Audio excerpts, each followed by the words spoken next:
بسم اللہ الرحمن الرحیم قال اللہ تبارک و تعالی فی الکلام المجید هو الذی ارسل رسولہ بالہدی ودین الحق لیظہرہ علی الدین کلہ ولو کرہ الکافرون۔ صدق اللہ العظیم۔ محبت سے پڑھ لیجیے الصلاۃ والسلام علیک یا سیدی یا رسول اللہ وعلی آلک واصحابک یا سیدی یا حبیب اللہ۔ مولاي صل وسلم دائما ابدا على حبيبك خير الخلق كلهم منزه عن شريك في محاسنه فجوهر الحسن فيه غير منقسم يا اكرم الخلق مالي من الوذ به سواك عند حلول الحادث العمم وَلَنْ يَدِيكَ رسول اللہ جاہك بی اذا الکریم تجلی باسم منتقم۔ رب صل وسلم دائما ابدا علی حبیبک خیر الخلق کلہم۔ کوئی سلیقہ ہے آرزو کا نہ بندگی میری بندگی ہے، یہ سب تمہارا کرم ہے آقا کہ بات اب تک بنی ہوئی ہے۔ تجلیوں کے کفیل تم ہو، مراد قلب خلیل تم ہو، خدا کی روشن دلیل تم ہو، یہ سب تمہاری ہی روشنی ہے۔ عطا کیا مجھ کو درد الفت، کہاں تھی یہ اس پرخطا کی قسمت، کہاں تھا میں اس کرم کے قابل، یہ ان کی بندہ پروری ہے۔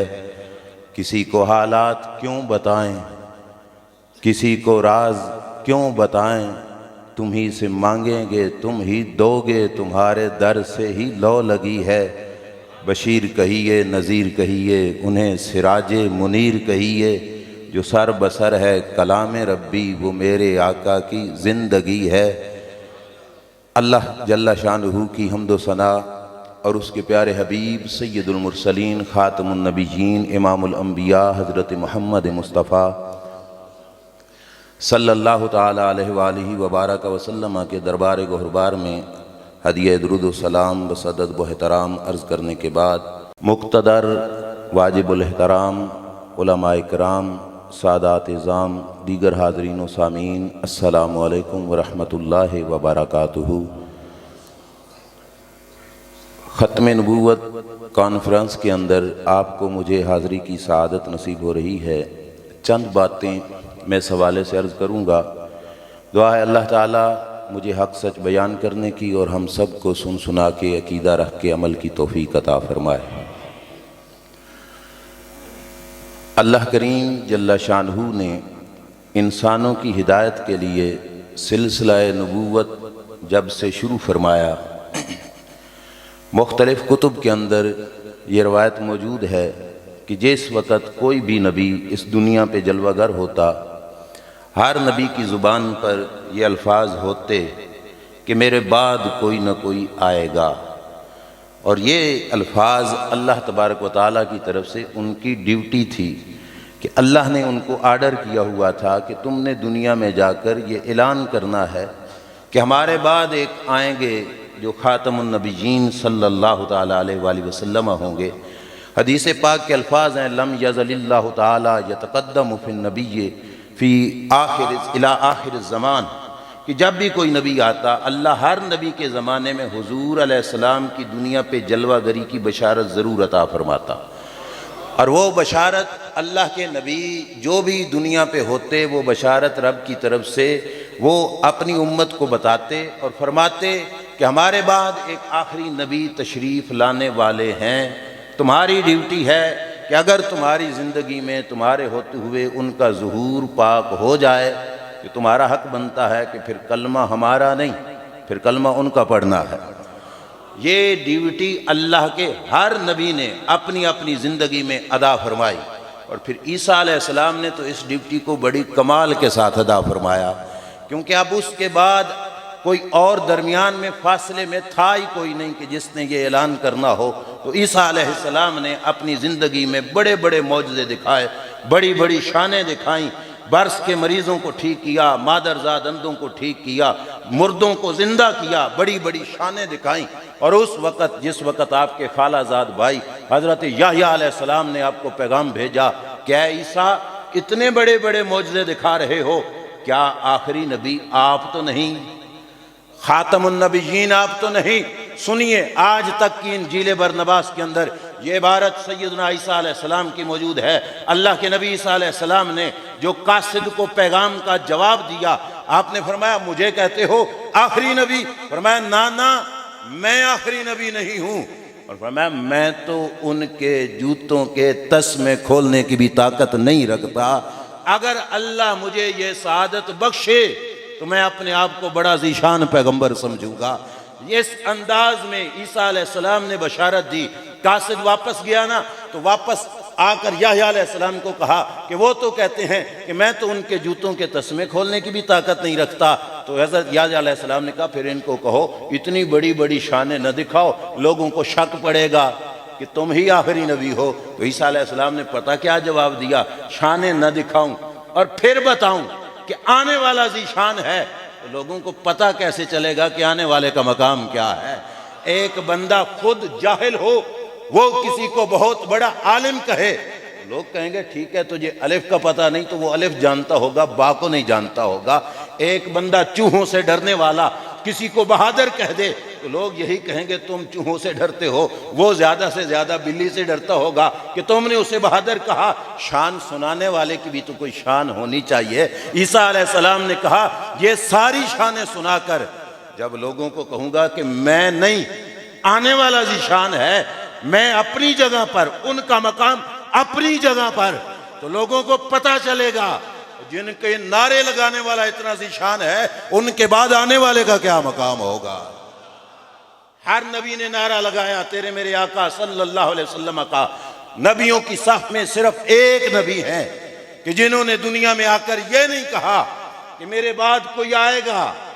ایک ہی محبوب ہیں صلی اللہ علیہ وسلم جنہوں نے دنیا میں آ کے فرمایا آنا خاتم النبیین لا نبی بعدی، کہ میرے بعد کوئی نہیں آئے گا، نبوت کی حیثیت سے کوئی نہیں آئے گا۔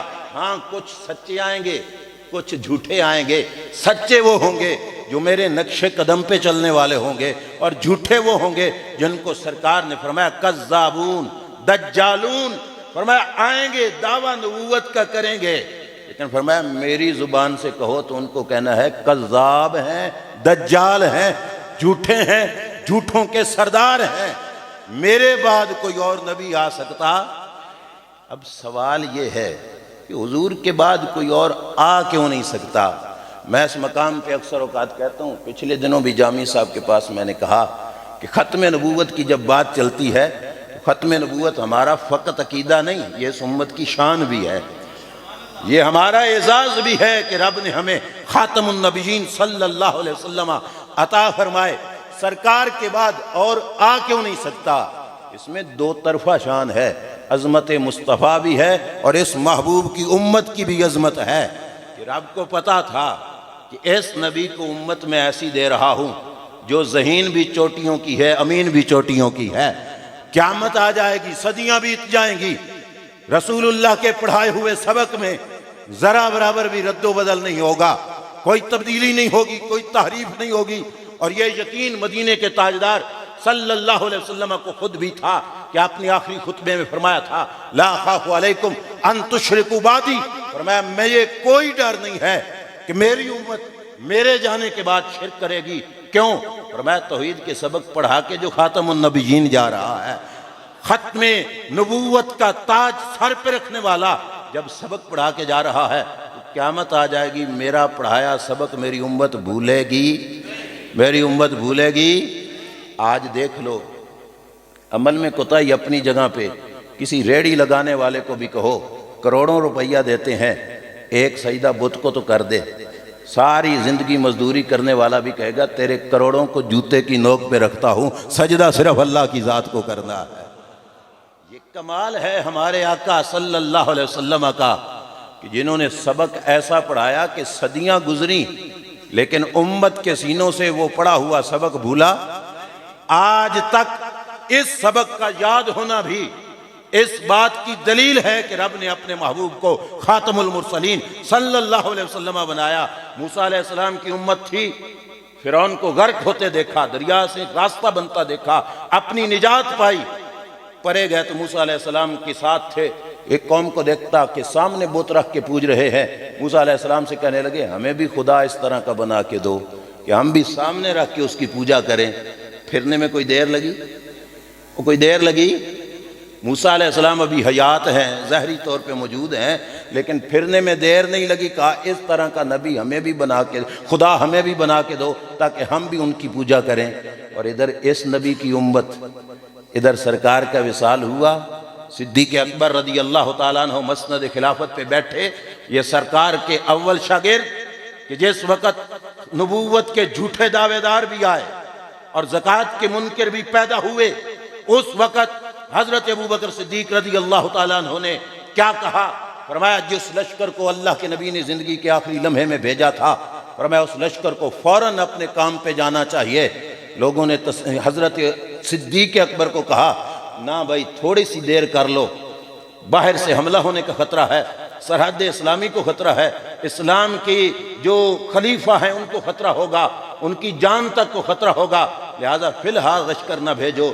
یہ ہے خاتم النبیین کا امتی، اور یہ ہے ختم نبوت کا تاج رکھنے والے محبوب صلی اللہ علیہ وسلم کا فیض یافتہ۔ پتہ ہے کیا جواب دیا؟ فرمایا سنو، مجھے میری جان کے ڈراوے نہ دو، اگر غیر مسلم قوم مدینہ کی سرحد پہ حملہ کر دے، میرے دارالخلافہ تک پہنچ جائے، خلیفہ وقت کو قتل کر دیا جائے، میری لاش بے گور و کفن مدینہ کی گلیوں میں پڑی رہے، کوئی کفنانے والا نہ ہو، کوئی دفنانے والا نہ ہو، آسمان سے اتر کر پرندے ابو بکر صدیق کی بوٹیاں نوچ نوچ کے کھا جائیں، فرمایا مجھے یہ گوارا ہے، اپنی بوٹیاں کھلوا سکتا ہوں، پر رسول اللہ کے آرڈر میں دیر نہیں کر سکتا۔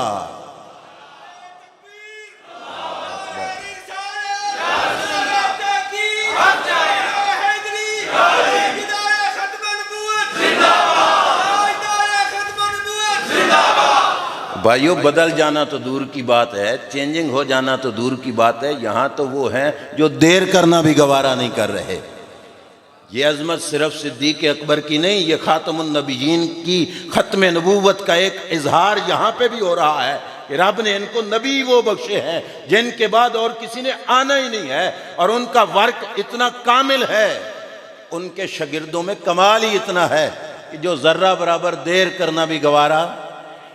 حضور کے بعد اور کیوں نہیں آ سکتا؟ ایک تو یہ ہے کہ امت بھی بڑی ذہین اور امین ہے، اور دوسرا یہ ہے کہ کوئی اور ہو تو صحیح والضحیٰ کے مکھڑے والا، کوئی ہو تو صحیح واللیل کی زلفوں والا، کسی اور کے پاس علم نشرح کا سینہ بھی ہو، وما ینطق عن الہویٰ والی زبان بھی ہو، اور پھر بوتھا لائے اور کہے کہ میں بھی نبی ہوں، لیکن کسی اور کے پاس تو ایسا ہے ہی نہیں۔ بوتھا اس لیے کہا کہ اگلے نبی جو جھوٹا ہوگا تو بوتھا ہی کہیں گے نا ہم، کہ وہ ایسا چہرہ لائے تو پھر ہم کہیں، لیکن ہو سکتا۔ یہاں پہ میں ایک اہم بات عرض کرتا چلو، مفتی صاحب بھی بیان کر رہے تھے، دروازے کھولنے والے کون ہیں؟ جنہوں نے اپنی کتابوں میں لکھا اللہ چاہے تو بیک جنبش کروڑوں محمد پیدا کر دے معاذ اللہ۔ توحید خداوندی کا چاہ چڑھا نا، تو کیا کہا کہ اللہ چاہے تو بیک جنبش ہے، چٹکی کی دیر میں کروڑوں محمد پیدا کر دے۔ انہوں نے اپنی طرف سے سمجھا ہم یہ رب کی شان بیان کر رہے ہیں، اللہ کی عظمت بیان کر رہے ہیں کہ اللہ اتنی سی دیر میں ایک تو کیا کروڑوں محمد پیدا کر دے۔ اس وقت بر صغیر کی سرزمین پر جس ہستی نے اس فتنے کا گلا دبایا، وہ ہستی اہل سنت و جماعت کے امام فضل حق خیرآبادی رحمت اللہ تعالیٰ علیہ تھے، جنہوں نے فوراً اس کا رد کیا، امتناع النظیر کتاب لکھی، اور رد اہل سنت کی زبان میں جو کیا وہ کیا تھا؟ وہ یہ تھا اور بھولے تو کروڑوں کی بات کرتا ہے، اہل سنت کی سن کہ اللہ تو ایک بھی دوسرا محمد نہیں بنا سکتا۔ آپ تھوڑے حیران ہوئے ہوگے، میں عرض کرتا ہوں امام فضل حق خیرآبادی نے کیا کہا؟ کروڑوں تو کروڑوں رہے، رب تو دوسرا محمد بھی بنا سکتا۔ اور تسلی سے بولو، گھبراؤ نہیں، دلیل سنو گے تو پھر بھی کہہ لینا اللہ دوسرا محمد بنا سکتا۔ امام فضل حق خیر آبادی کی دلیل سننا اور بے شک کسی چوک میں کھڑے ہو کر امام کی دلیل بیان کرنا، کیوں؟ کیونکہ سہارا جو امام فضل حق خیر آبادی کا ہے، دلیل بھی تو بڑی کمال کی دی نا، بتایا کہ کروڑوں چھوڑو ایک بھی نہیں بن سکتا، اور کیوں دوسرا بنے گا؟ تو حضرت امام فضل حق خیر آبادی فرماتے ہیں پوچھو ان سے خاتم النبیین ہوگا کہ نہیں ہوگا؟ اور خاتم النبیین جو دوسرا محمد ہوگا وہ ہوگا کہ نہیں ہوگا؟ اگر کہو نہیں ہوگا تو پھر وہ دوسرا محمد نہیں، یہ تو خاتم النبیین ہے۔ اگر وہ خاتم النبیین نہیں تو دوسرا محمد، اور اگر کہو وہ بھی خاتم النبیین تو پھر رب کا جھوٹا ہونا لازم آئے گا کہ رب نے پہلے ان کو خاتم النبیین کہا، اب ان کو خاتم النبیین کہہ رہا ہے، پھر رب کا جھوٹا ہونا لازم آئے گا۔ فرمایا جس طرح اللہ جھوٹ بولنے سے پاک ہے، اسی طرح اللہ دوسرا محمد بنانے سے بھی پاک ہے صلی اللہ علیہ وآلہ وسلم۔ اب کہو کہ رب دوسرا محمد بھی بنا سکتا؟ دوسرا محمد بنا سکتا؟ دروازے انہوں نے کھولے۔ ہمارا تو عقیدہ ہے کہ نہ رکھی گل کے جوش حسن نے گلشن میں کوئی جا باقی، چٹکتا پھر کہاں غنچہ کوئی باغ رسالت کا۔ فاضل بریلوی نے ختم نبوت کا مسئلہ سمجھایا ہی اس انداز میں، فرماتے ہو حضور کے بعد کوئی جگہ رہتی تو کوئی اور آتا، اور کن لفظوں میں کہا نہ رکھی گل کے جوش حسن نے گلشن میں کوئی جا باقی۔ وہ سونے اتنے تھے کہ ان کے جیسا کوئی اور آ ہی کیسے سکتا تھا؟ جب جگہ ہے ہی نہیں تو پھر اور آئے گا کہاں سے؟ چٹکتا پھر کہاں غنچہ کوئی باغ رسالت کا۔ ہر دور کے اندر جب بھی ختم نبوت پہ حملہ ہوا، رب ذوالجلال کے فضل سے اہل سنت و جماعت اور ان کے پیشواؤں نے ختم نبوت کا دفاع فرمایا۔ میں بات کو پہلا حصہ شروع سے بیان کر چکا ہوں کہ پہلے مجاہد ختم نبوت پہ صدیق اکبر رضی اللہ تعالی عنہ، جنہوں نے کمال انداز میں قربانی دی اور ختم نبوت کا دفاع فرمایا۔ یہ سلسلہ صرف وہاں تک نہیں رہا، پھر اسود انسی کے دور میں حضرت ابو مسلم خولانی رضی اللہ تعالیٰ عنہ، جنہوں نے اسود انسی کے سامنے ڈٹ کر محبوب صلی اللہ علیہ وسلم کی ختم نبوت کا اعلان کیا تھا۔ اسود انسی نے ان کے بارے میں کیا کہا تھا کہ ان کو جلتی آگ میں پھینک دو۔ تندور بنایا گیا، آگ جلائی گئی، جلتی آگ میں ابو مسلم خولانی کو ڈالا گیا نا، تو آگ کا اثر ان پہ کوئی نہ ہوا، بچ گئے۔ جب زندہ بچ کے پھرنے لگے تو اسود انسی کے جھوٹے پیروکاروں نے اس کو کہا وہ انہوں شہروں ہی کاٹ دے، جیتا جاگتا کوئی اس کو دیکھے گا تو تیرے بارے میں شک کرے گا نا کہ تو نے تو اس کو آگ میں ڈالا، اس کو بچا لیا تو اس کے رب نے بچا لیا، تو سچا یہ تو جھوٹا ہے، لہذا شہر سے نکال۔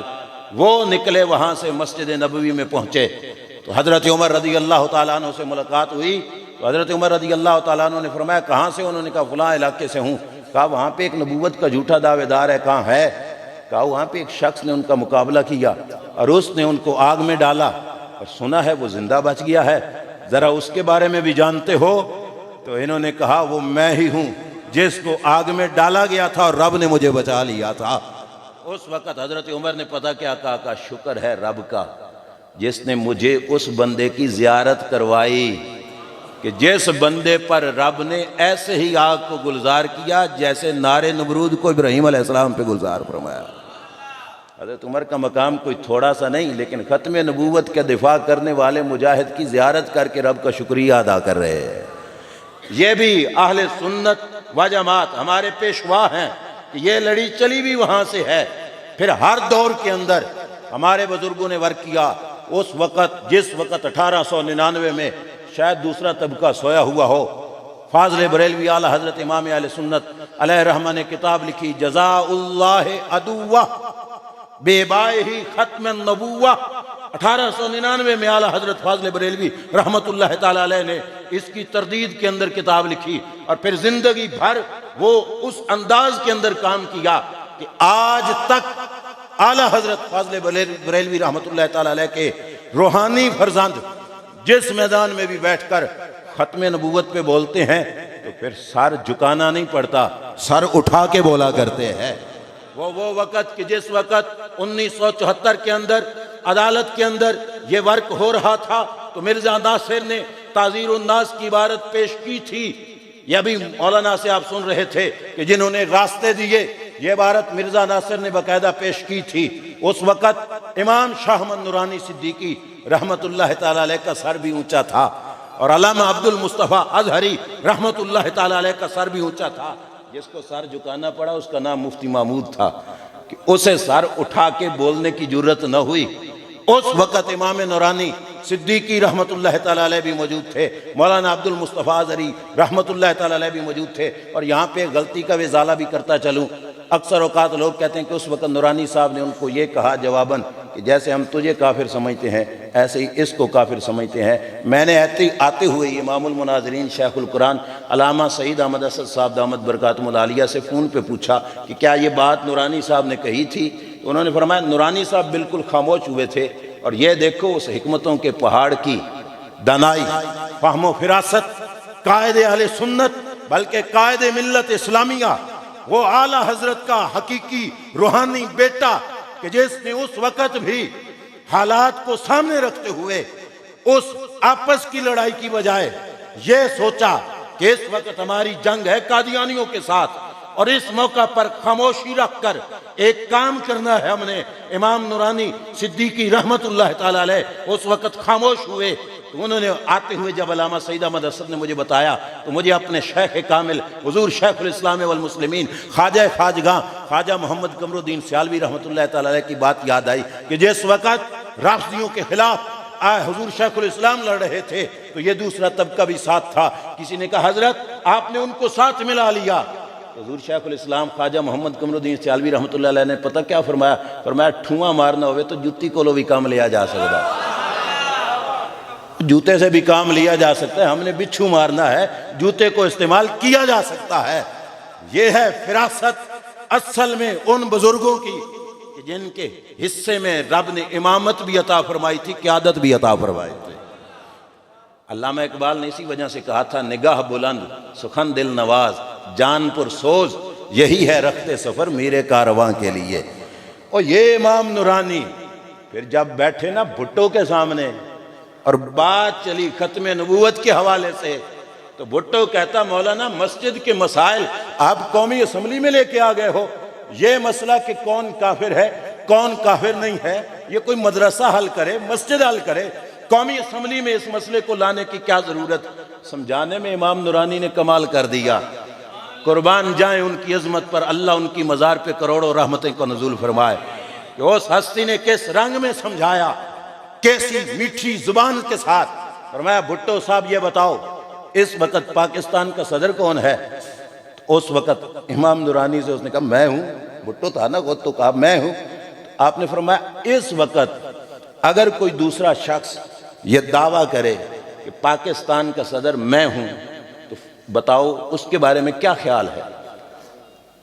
وزیر اعظم تھے؟ ہاں۔ اچھا یہ اگر دعویٰ کرے کہ سربراہ میں ہی ہوں وزیر اعظم تو اس وقت تمہارا اس کے بارے میں کیا خیال ہوگا؟ بات سمجھ آ رہی ہے؟ تو امام نورانی نے جب یہ سوال کیا تو بھٹو فوراً چونک پڑا، کہا مولانا دو باتوں میں سے ایک بات ضرور ہوگی، یا تو وہ غدار ہے، اگر میرے ہوتے ہوئے وہ اپنا دعویٰ کرتا ہے تو یا تو جھوٹا ہے یا پھر غدار ہے۔ امام نورانی نے ٹیبل پہ ہاتھ مار کے کہا پھر بھٹو بول، رسول اللہ کی نبوت کے سامنے جو اپنی نبوت کا دعویٰ کرتا ہے یا تو جھوٹا ہے یا پھر غدار ہے۔ اس موقع پر بھٹو کو بات سمجھ آئی کہ صرف یہ مسجد کا معاملہ نہیں، یہ اسمبلی کا بھی معاملہ ہے، اور اس انداز میں امام نورانی نے ورک کیا۔ اور پھر وہ دلیل بھی اس کا ازالہ بھی کرتا چلوں کہ مرزا ناصر نے جس وقت یہ دلیل پیش کی تھی کہ تمہارا اپنا عقیدہ ہے کہ سیدنا عیسیٰ علیہ السلام نے تشریف لانا ہے اور وہ بھی تو تمہارے نبی کے بعد آنے والے ہیں، تو پھر ان کے بعد یعنی آقا کے بعد اگر عیسیٰ آ سکتے ہیں تو پھر مرزا صاحب کیوں نہیں آ سکتے؟ امام نورانی نے پتہ کیا جواب دیا؟ فرمایا یہ دوگلے پن ان سے کرو کہ جن کو ختم نبوت کے معنی کا پتہ ہی نہ ہو۔ فرمایا علامہ نصفی نے ہمیں بتایا ہے کہ ختم نبوت کا معنی کیا ہے۔ فرمایا سن، خاتم النبیین صلی اللہ علیہ وسلم کا مطلب یہ ہے لا ینبأ احد بعدہ و عیسیٰ ممن نبئ قبلہ، فرمایا ختم نبوت کا معنی یہ ہے کہ رب مدینے کے تاجدار صلی اللہ علیہ وسلم کے بعد کسی کے سر پہ تاج نبوت نہیں سجائے گا۔ عیسیٰ کے سر پہ تو پہلے کا سجایا گیا تھا، آئیں گے بعد میں، کوئی ایسا دکھا کہ جو آیا بھی بعد میں ہو، نبوت پائی بھی اس نے بعد میں ہو، سرکار کے بعد اللہ کسی کو نبوت عطا فرمائے گا تو پھر خاتم النبیین تو سرکار ہوئے۔ عیسیٰ علیہ السلام کے آنے سے ختم نبوت میں کوئی فرق پڑتا؟ جو قربانیاں مسجد وزیر خان کے جلسے میں ہوتی رہیں اور بزرگوں نے فرمایا تھا، سیدنا تاجدار گولڑہ رحمۃ اللہ تعالیٰ علیہ، کہ جس وقت ایسے موقع پر تاجدار گولڑہ رحمۃ اللہ تعالیٰ علیہ نکلنے لگے تھے، ملفوظات شریف میں بھی ہے، اس وقت تاجدار گولڑہ علیہ رحمہ سے کسی نے کہا حضور درویش لوگ ہو، درویشوں کا کام ہے تسبیح پھیرو، اندر ہی بیٹھو، سجادہ نشینی کرو، پیری مریدی کرو۔ اس وقت حضرت تاجدار گولڑہ رحمۃ اللہ تعالیٰ علیہ نے فرمایا تھا، ماں اے بغیرت فقیری نہیں کردا۔ رسول اللہ صلی اللہ علیہ وسلم کی اولاد کا حق دوسروں سے پہلے بنتا ہے۔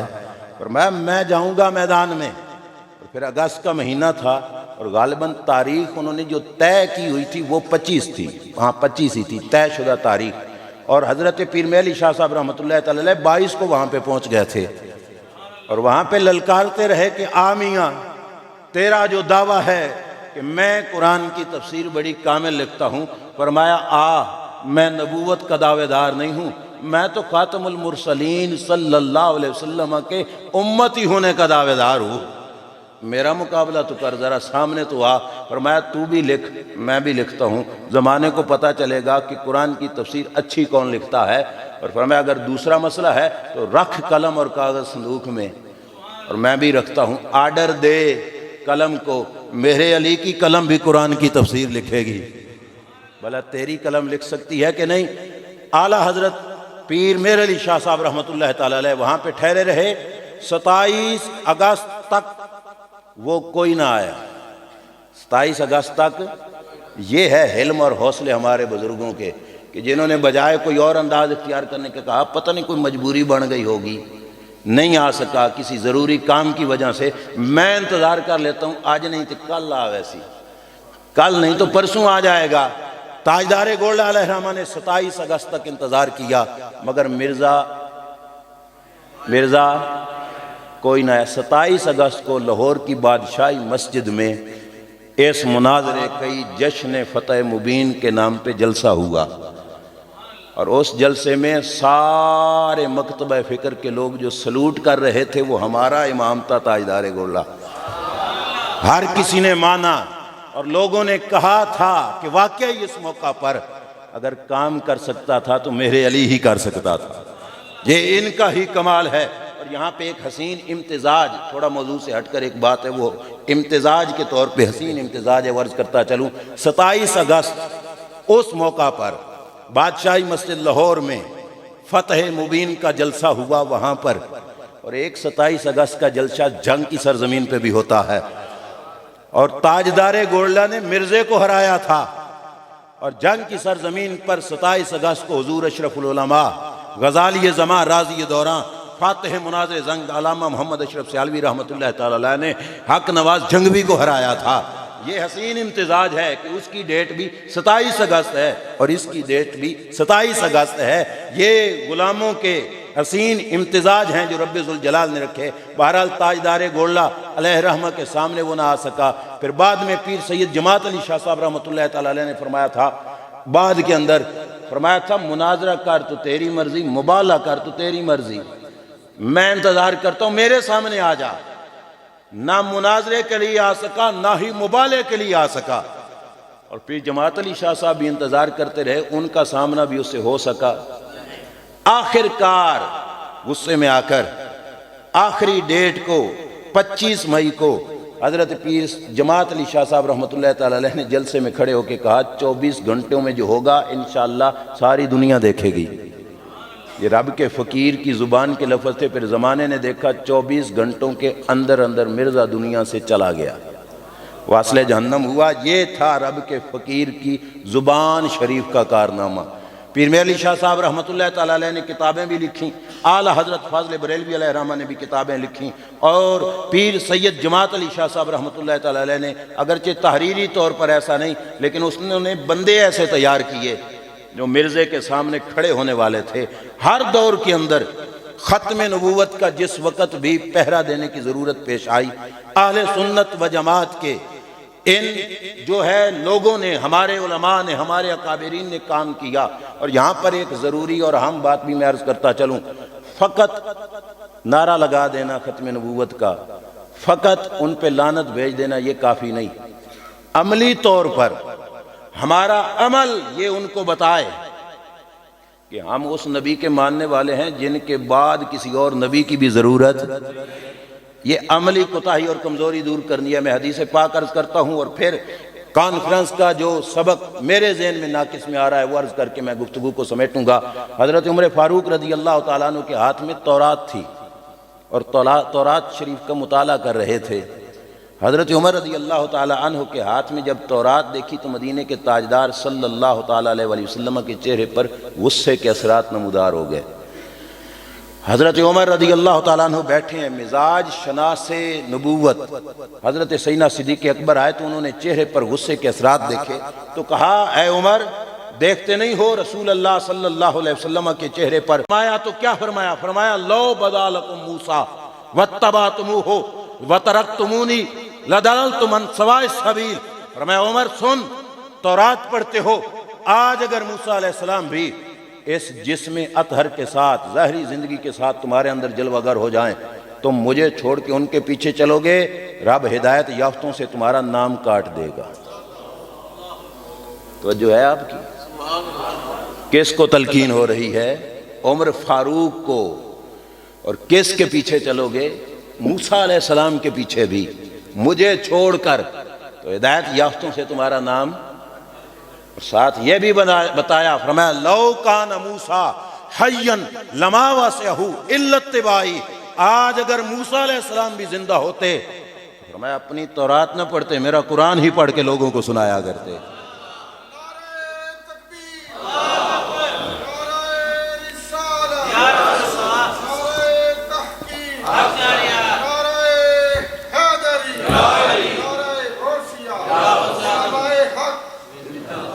اس وقت کیا فرمایا کہ موسیٰ علیہ السلام بھی ہوتے تو کیا کرتے؟ میری پیروی کرتے۔ کیا کرتے؟ اور بولیے کیا کرتے؟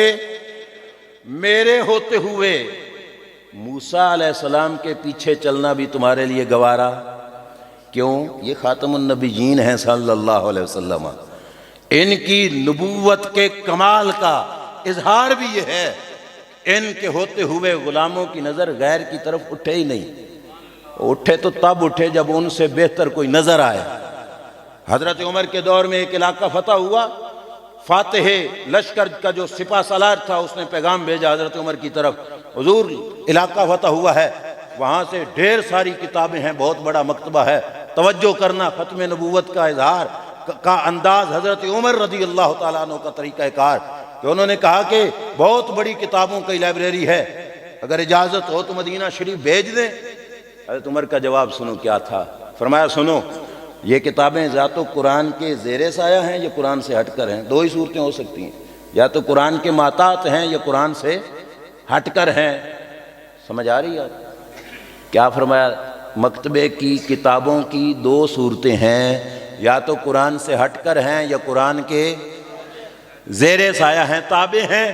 فرمایا اگر تو قرآن کے زیر سایہ ہیں تو ہمیں کسی اور سے لینے کی ضرورت نہیں، ہم تو قرآن پڑھا ہی مدینے کے تاجدار سے ہے۔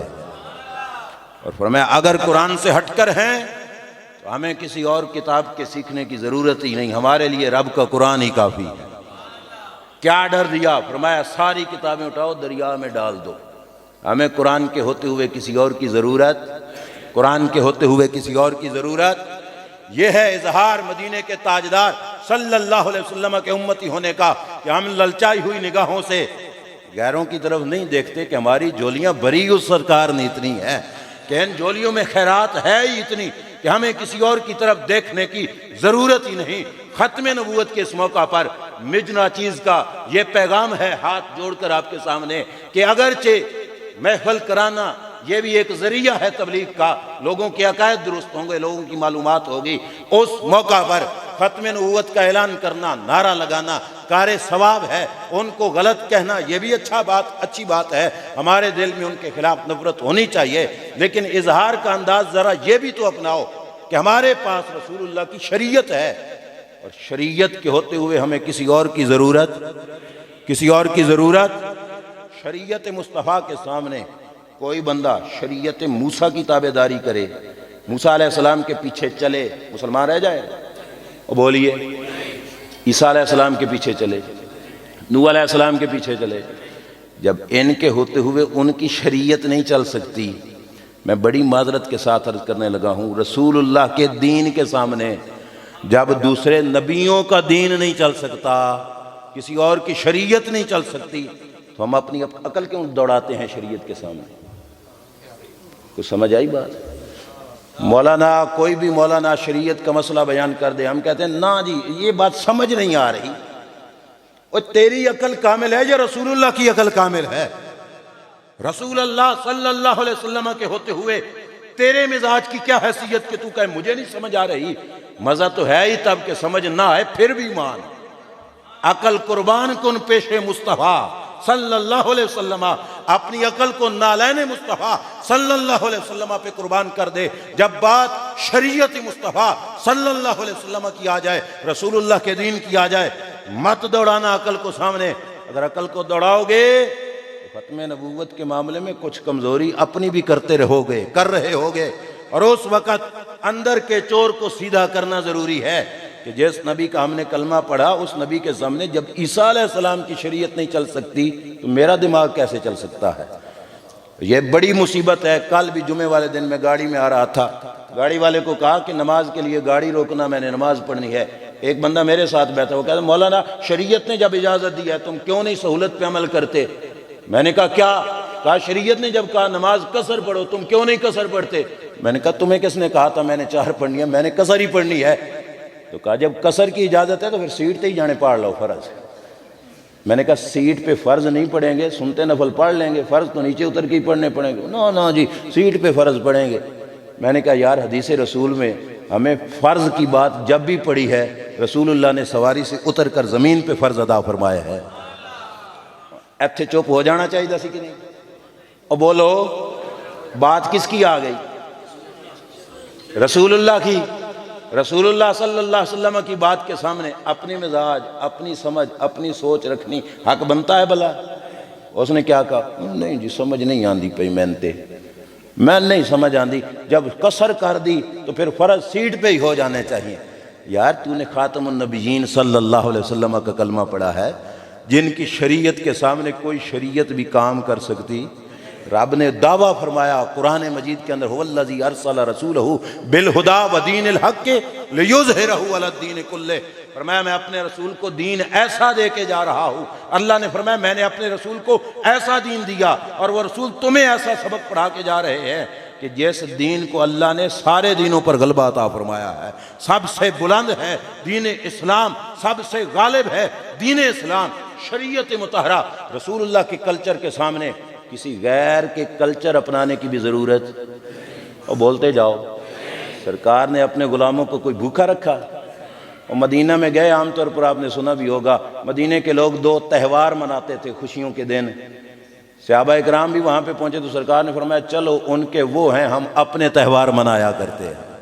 سرکار نے عید الاضحیٰ بھی دی اور اپنے غلاموں کو عید الفطر بھی عطا فرمائی۔ فرمایا ان کی طرف نہیں دیکھنا، اللہ نے ہمیں اپنا دین عطا فرمایا، عید الفطر اور عید الاضحیٰ بھی عطا فرمائی۔ اور پھر جب وہ موقع آیا، اس حد تک سرکار نے اپنوں کو کامل بنایا۔ حدیث پاک میں ہے مردے کو دفن کیا جا رہا تھا، صحابہ کھڑے تھے، سرکار کا آرڈر یہ تھا کہ جب تک مردہ دفن نہ ہو چکے اس وقت تک تم نے بیٹھنا نہیں ہے۔ نبی کریم علیہ السلام کے غلام کھڑے تھے، ایک یہودی پاس سے گزرا، دیکھ کے کہنے لگا وہ سارے ہی کھڑے ہو؟ انہوں نے بتایا رسول اللہ نے فرمایا ہے کہ کھڑے رہو۔ یہودی نے کہا اساں ہی انجے کر دیں، اساں بھی، مطلب مردہ دفن ہونے سے پہلے بیٹھتے۔ جب اس نے یہ کہا تو رسول اللہ صلی اللہ علیہ وسلم نے فرمایا چلو سارے بیٹھ جاؤ۔ سارے کے سارے، اس کے ذہن میں یہ نہ جائے کہ انہوں نے سبق ہم سے سیکھا ہے، ہم نے تم سے نہیں سیکھا، ہم نے جہان والوں کو سبق پڑھایا ہے۔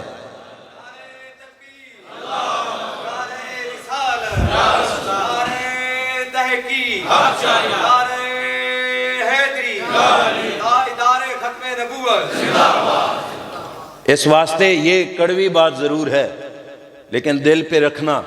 علامہ نے بھی کہا تھا نا کہ میری نوا میں نہیں ہے ادائے محبوبی، کہ بانگے سور اسرافیل دل نواز نہیں، چمن میں تلخ نوائی میری گوارا کر، کہ زہر بھی کبھی کرتا ہے کار تریاکی۔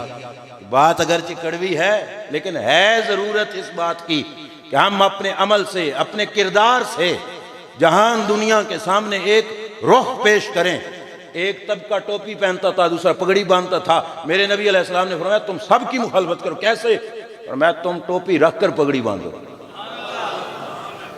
ایک لوگ مونچھیں بڑھایا کرتے تھے، میرے نبی علیہ السلام دوسرے داڑیاں کٹایا کرتے تھے۔ سرکار نے فرمایا تم دونوں کی مخالفت کرو، مونچھیں پست کرو، داڑیاں بڑھاؤ، تاکہ لوگوں کو پتہ چلے کہ ہم نے دین کسی کو دیکھ دیکھ کے نہیں پڑھا، ہمارا دین تو رب نے عرشوں سے اتارا ہے۔ اور یہ وہ دین اور شریعت ہے کہ جس کے سامنے کسی کا مزاج چل سکتا۔ اجازت ہو تو 3 منٹ کی ایک بات عرض کر دوں کہ شریعت مطہرہ کے حوالے سے، تاکہ پتہ چل جائے کہ دین کا یہ کمال ایسا ہے کہ جس کمال کے سامنے جب غیروں کے سامنے یہ رنگ نظر آئے گا تو ان کو پتہ چلے گا کہ انہوں نے دین گڑھا نہیں، انہوں نے خاتم النبیین سے دین پڑھا ہے۔ مولا علی رضی اللہ تعالیٰ عنہ کی زرہ تھی اور تھی یہودی کے پاس، اور آپ کی جو ہے زندگی پاک کے اندر یہ مقدمہ قاضی وقت کے پاس چلا گیا۔ شیر خدا نے مقدمہ دائر کرایا کہ زرہ میری ہے اور ہے یہودی کے پاس، بس توجہ رکھنا۔ قاضی وقت نے کہا کہ ٹھیک ہے، تاریخ دے دی، آ گئے مولا علی بھی، یہودی بھی، کٹارے کے اندر وہ بھی ہیں، یہ بھی ہیں۔ آپ کو بات سمجھ آئی؟ وقت کا امیر المومنین اور ہے کہاں؟ کٹارے میں، وہ بھی ہیں یہ بھی ہیں۔ فرمایا مولا علی سے اس قاضی نے عرض کیا حضور آپ کا دعویٰ ہے زرہ میری ہے، تو شریعت کا آرڈر ہے کہ دعویٰ کرنے والے کے پاس گواہ ہونے چاہیے۔ کہا کوئی گواہ ہے؟ مولا علی نے کہا میرے پاس کوئی گواہ۔ اب شریعت کا قانون کیا تھا؟ مدعی کے پاس گواہ نہ ہو تو جس پر دعویٰ ہو اس سے لوگ قسم اور اسی کی بات کو کیا کر لو؟ تسلیم کر لو۔ زرہ تھی سچ مچ مولا علی کی ہی تھی، یہودی کے پاس۔ اب شریعت کے فیصلے کے تحت اس قاضی نے کہا چل یہودی پھر تو قسم اٹھا کہ زرہ تیری ہے۔ اس یہودی جھوٹی قسم چک دیتی۔ کیا کہا کہ زرہ میری ہے۔ قانون شریعت کے سامنے، نظام اسلامی کے سامنے جج کا حق کیا بنتا تھا؟ کیا فیصلہ کرے کہ ٹھیک ہے زرہ یہودی تو ہی لے جا۔ جج نے یہی فیصلہ کر دیا ٹھیک ہے زرہ تو ہی لے جا اے یہودی۔ زرہ لے کے باہر نکلا نا تو مولا علی سے کہنے لگا ہاتھ یدا کا اباجیو کا، او علی ہاتھ آگے کر میں تیرا مرید ہونا، ہاتھ آگے کرو میں تمہارا مرید ہونا چاہتا ہوں۔ فرمایا کیوں؟ یہ بات سننا۔ اس نے کہا اگر ہوتا یہ دین گھر سے گھڑا ہوا اور اپنے پاس سے بنایا ہوا تو آج وقت کے خلیفے کے لیے اس دین کے مسئلے میں ترمیم ہو جاتی، تبدیلی ہو جاتی، رد و بدل ہو جاتا، اور فیصلہ میرے حق میں نہ ہوتا۔ جو شرعی قانون رسول اللہ کے زمانے میں تھا وہی قانون آج بھی علی تیرے دور میں بھی چل رہا ہے اور تیرے خلاف فیصلہ بنتا تھا۔ قانون بدلا نہیں، قانون وہی رہا۔ ہمارا دل کہتا ہے کہ اگر انسانوں کا بنایا ہوا ہوتا تو بدلا جاتا، حاکم وقت کی خاطر۔ اگر نہیں بدلا گیا تو پتہ چلتا ہے کہ گھر سے گھڑا ہوا نہیں، یہ رسول اللہ سے پڑھا ہوا قانون ہے۔ یہ ہے اسلام کی صداقت۔ ہم غیروں کی طرف منہ اٹھائیں گے تو ان کو کیسے پتہ چلے گا کہ رب نے ان کو دین بھی وہ عطا فرمایا جس کو اتار کر رب نے فرمایا تھا الیوم اکملت لکم دینکم، اور تمہارا دین سارا نصاب مکمل ہو گیا۔ مت اٹھانا غیروں کی طرف نگاہ، اور مت دیکھنا کسی غیر کو سر سے لے کے پاؤں تک اس وجود میں غیر کی کوئی شکل صورت انداز نہ نظر آئے۔ جو دیکھے اسے رسول اللہ کی ذات یاد آ جائے اور اسے پتہ چلے کہ نوکر ہے رسول اللہ صلی اللہ تعالیٰ علیہ وآلہ وسلم کا۔ یہ ہے پیغام ختم نبوت جو میں نے مختصر وقت میں آپ حضرات کے سامنے عرض کیا، اور تھوڑا سا کردار اپنے بزرگان دین کا بھی پیش کیا۔ کردار کا مقصد بھی یہی ہوتا ہے کہ ہمارے کردار کے اندر تبدیلی آئے۔ میں نے اس حوالے سے چند باتیں کی۔ اللہ مجھے آپ کو سب کو عمل کی توفیق عطا فرمائے۔ وآخر دعوانا الحمدللہ رب العالمین۔ ایک اعلان سماعت فرما لیں۔ 17 دسمبر بروز جمعۃ المبارک مدینہ کالونی گلی نمبر 1 بعد نماز عشاء محفل پاک کا اہتمام کیا جا رہا ہے، جس میں مفتی فضل احمد چشتی صاحب خطاب فرمائیں گے۔ تمام احباب شرکت فرمائیں۔ تمامی احباب اپنی اپنی جگہ پہ تشریف رکھیں گے۔ الحمدللہ ہم نے وقت مقررہ پہ شروع کیا اور وقت مقررہ قریباً 11 بجے کا ٹائم دیا تھا، وقت مقرر پہ ختم ہوا۔ قرآن مجید کی تلاوت ہوگی اور آپ سارے مسئلہ جانتے ہیں کہ قرآن کی تلاوت ہو رہی ہو تو پھر توجہ سے سننی ہوتی ہے، اس کے بعد انشاءاللہ تعالیٰ ساتھ ہی دعا ہو جائے گی۔ توجہ تلاوت کی طرف رکھنی ہے، اس دورانیے میں کوئی اور معاملہ بھی ہو جائے تو آپ نے توجہ تلاوت کی طرف رکھنی ہے۔ جزاک اللہ۔ انتظامیہ اپنے معاملات کریں۔ أعوذ بالله من الشيطان الرجيم بسم الله الرحمن الرحيم قل يا أيها الكافرون لا أعبد ما تعبدون ولا أنتم عابدون ما أعبد ولا أنا عابد ما عبدتم ولا أنتم عابدون ما أعبد لكم دينكم ولي دين بسم الله الرحمن الرحيم قل هو الله أحد الله الصمد لم يلد ولم يولد ولم يكن له كفوا دعا کروائیں گے۔ جناب بڑی شفقت کی انہوں نے جملہ علماء کا، میں تمام عوام اہل سنت کا انتہائی شکر گزار ہوں۔ اللہ پاک سب کو جزائے خیر عطا فرمائے۔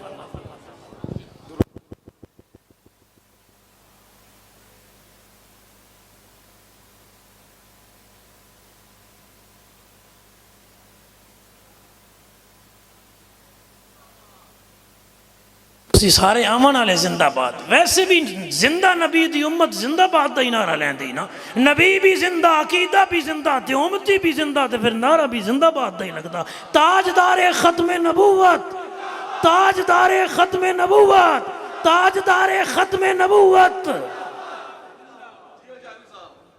جزاک اللہ۔ حصول برکت کے لیے ایک شعر درود و سلام کا، اس کے بعد انشاءاللہ جو ہے مصطفیٰ جان رحمت پہ بے حد سلام، شمع بز میں ہدایت پہ بے حد سلام، شمع بز میں ہدایت پہ بے حد سلام، وقت دیدار محو تماشا جو کی، دیکھ کر جلوہ گر موج دریا جو کی، ان کی آمد پہ دیوار کسریٰ جو کی، جن کے سجدے کو محراب کعبہ جو کی، ان بھووں کی لطافت پہ بے حد سلام، مصطفیٰ جان رحمت پہ بے حد سلام، اے خدا کے لاڈلے پیارے رسول، یہ سلام عاجزانہ ہو قبول۔